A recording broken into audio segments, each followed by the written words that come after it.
Hi, guys, and welcome back to Behind the Stethoscope. I am your host, Dr. Elizabeth Brann. I want to thank you guys so much for such a great response on my first episode. I never expected that much engagement, all the likes, all the comments, all the follows, all the shares. Thank you guys personally so much. A lot of hard work was put in behind the scenes to make this happen. So I want to thank every single one of you guys. On this episode, that what we're going to talk about, I think is something that all new grads feel, and I think it's important to talk about. It's a feeling of maybe I'm not good enough for this job. Maybe this profession's not for me. Why did someone hire me? How did I get a raise? But that's the feeling of something that we call imposter syndrome. Imposter syndrome is such a buzzword in veterinary medicine, but I think it's just the feeling of you don't deserve what comes to you or what comes your way. So let's talk about it. Let's get into what imposter syndrome feels like. I'm sure most of you have experienced this in your life, but it's the feeling of maybe I'm not good enough. Maybe this profession isn't for me. But sometimes it can be this overwhelming, I don't know, deteriorating feeling. It just hinders you. But sometimes it is this quiet little voice in your head saying, maybe I'm not good enough. And I feel like more people feel that feeling than the big, overwhelming feeling. It's so common in veterinary medicine. I think having the conversation of why it is so common in veterinary medicine, in emergency medicine in particular, like lives are at stake. There's high stakes most of the time. And I feel like you always second guessing yourself. Or if you fail or make a mistake, you go, okay, maybe I'm not cut out for this. I feel like a lot of people feel that.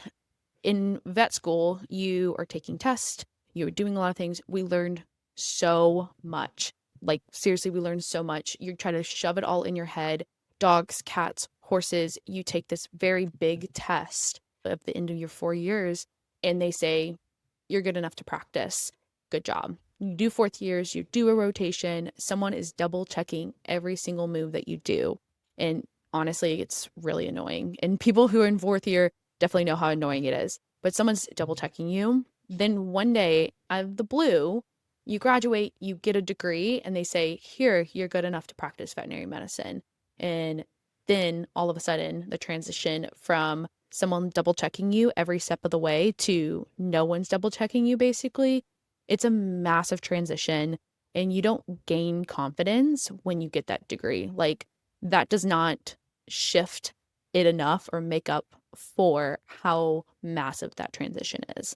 So I think that's why it's so common in veterinary medicine. One day, again, I get a degree. The next day, I can practice emergency medicine and take over a hit by car case. It is so like understandable why people feel this imposter syndrome of I'm not good enough to do this. I'm not good enough to treat this. And in my own life, I feel like I didn't have this, oh, I feel like I don't belong here. It was like a slow voice in my head this whole time. I was a collegiate athlete, so I played softball for 4 years at the University of Texas at Dallas. I knew I belonged there, but I started my freshman year and it wasn't, I don't deserve to start, but it was, am I good enough to start? Am I good enough to keep this momentum going? It definitely ate me alive, definitely hindered my performance for sure. And it wasn't until like junior and senior year, years down the road, where I started to gain confidence in my ability and how I was able to play and stuff like that. Transition into vet school, got into vet school, was so grateful, was over the moon about it. I never thought I didn't belong because they accepted me. Obviously, they felt like I belonged. But again, it was the slow voice over a period of time that was like, maybe you're not good enough. You fail a test, like you fail your first test of vet school and you go, I can't do this. Or maybe I don't belong here. And I feel like a lot of people, especially in my vet school class, I started vet school in 2020. It was during COVID. You fail your first test and you go, maybe I shouldn't do vet school. Like, maybe this is the wrong career path for me. But it was like this slow voice in my head of maybe I wasn't good enough. And again, they give you a degree and then now you're a vet. Who put me in responsibility of their pets? Like, who gave me the title of doctor? So that was like such a big transition. And again, it was like such a small voice in my head over and over again. And it wasn't until, I'd say about 6 months ago, that one of the doctors was asking me questions. And this girl is so smart. She is so smart. And she was asking me questions. And I was like, I literally out loud asked her, I was like, why are you asking me? You are so much smarter than I am. Like, why are you asking me? And it wasn't until that moment it hit me that, like, I have imposter syndrome too. It blew my mind, not gonna lie. But I always was like, oh, that's not me. That's not me. They talk about it in vet school. And I was like, that's not me. But it wasn't until she asked me that, I was like, oh my gosh, this whole time, this small voice in my head was telling me that maybe I'm not good enough. And I clearly am. I'm good at what I do. I help people, I help pets. I'm doing this good thing and I know what I'm doing. And this person who I idolize, she's asking me. And so I think, again, the small voice in your head that's saying, maybe I'm not good enough to be here is wrong. But I also want to pose something in a different light of maybe imposter syndrome, maybe just a little bit of it is a good thing. Hear me out. I know that a lot of people are like, no, it's not a good thing. And no, you deserve to be here. I know I deserve to be here. I know I'm a good doctor. I know all of these things. But I also think maybe, just maybe, imposter syndrome helps you grow. If you feel like you have everything figured out, are you going to continue learning? Probably not. If you feel like, of course, I deserve to be here, that is when you become a bad doctor. That is when people talk about your medicine in a bad way. So I think there is some, I have not reached it yet. That's what some imposter syndrome can be. It can be motivating. It's like, I'm not there yet. I'm like, I don't feel like I belong here, so I'm going to try harder. I don't feel like I know everything, so I'm going to continue learning. And that is very healthy. I feel like the very big, overwhelming feeling of maybe I don't deserve to be in vet school obviously is not that is not a good thing, but I feel like some evidence of some imposter syndrome is how you grow, is how you learn and how you continue growing.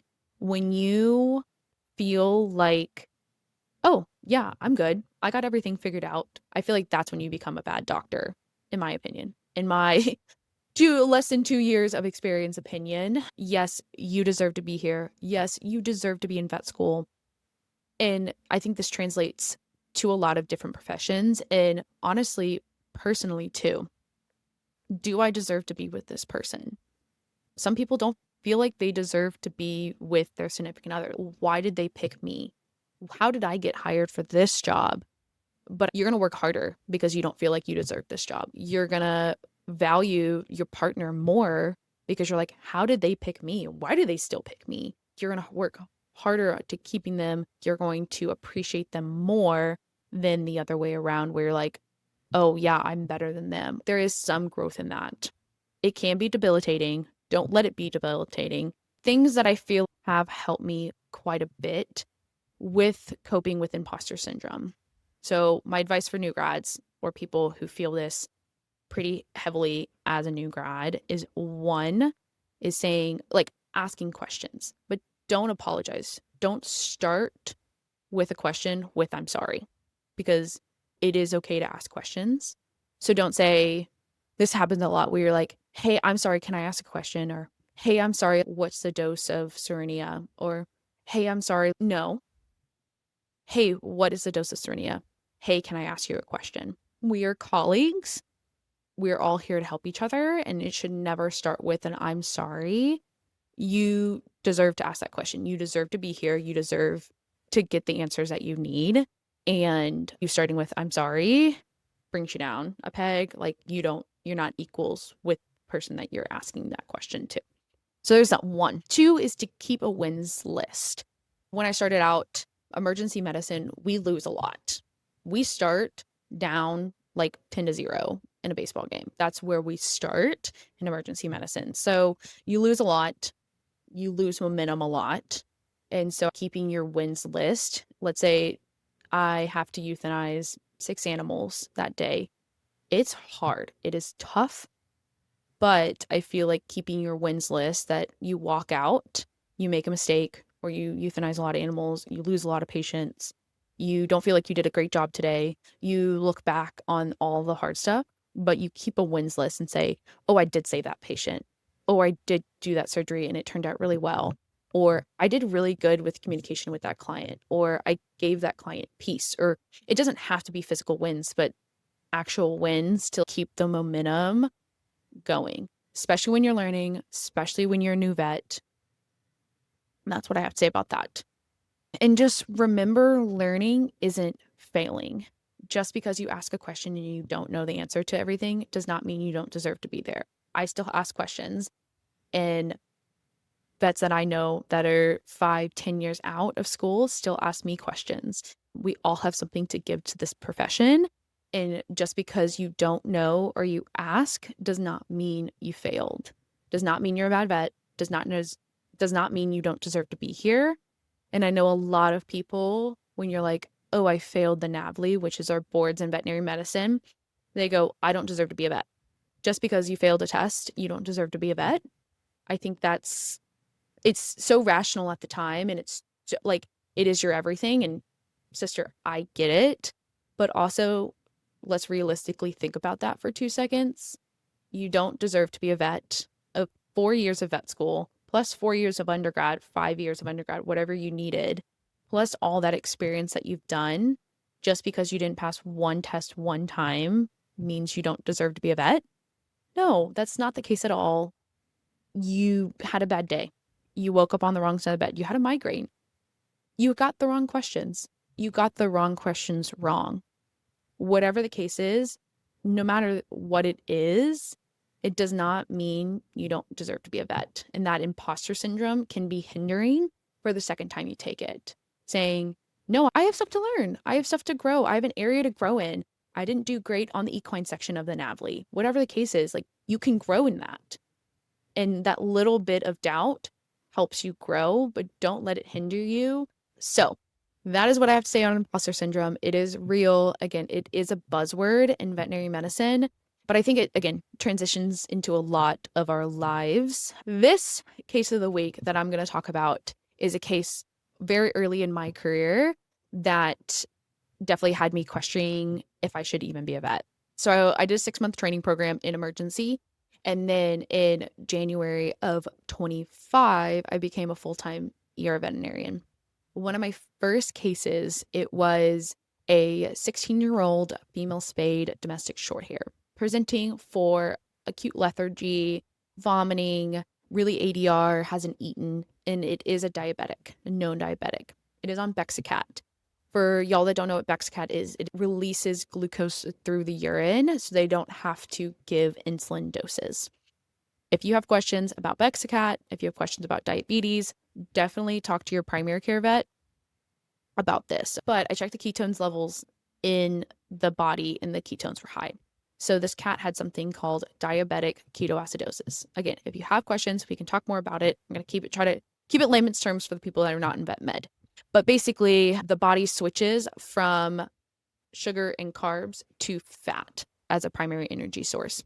I admitted it. I had seen these kind of cases before in my training program, but it was my first one that I've seen as on my own. And of course, it was on Bexacat. Bexacat keeps the glucose not high. It keeps it low because it releases it through the urine. And I did not know how to do that. I did not know how to treat an animal with normal glucose with ketones. I had to ask so many questions to my colleague. I was like, oh my gosh, maybe I'm not supposed to do this. Maybe I'm not supposed to be an ER vet. This is too much. Again, one of my first cases, it was very rational for me to think that this one case means I shouldn't be an ER vet, but I was legit spiraling. Cat did great, admitted it, did all the things. But of course, it was like the one case that I didn't see in my 6-month training program. But it's just like a reminder. And I think about that case very often because it is a reminder of I am supposed to be here. Like that cat did really well. Like it did go home to its parents. It did live. And I don't know how long it lived and I don't know any of the follow-up in it, but feeling like maybe I'm not good enough for this case or maybe I'm not good enough for this animal, I think is so debilitating sometimes. And again, I think there's some growth in that. I learned a lot from that case. And again, I think about it quite often. there's so much growth in that area. And so such a short clip, but if you have any questions about DKs or Bexcat or imposter syndrome or whatever the case is, like, feel free to ask, comment, DM me, ask any questions that you may have. I'm happy to answer them.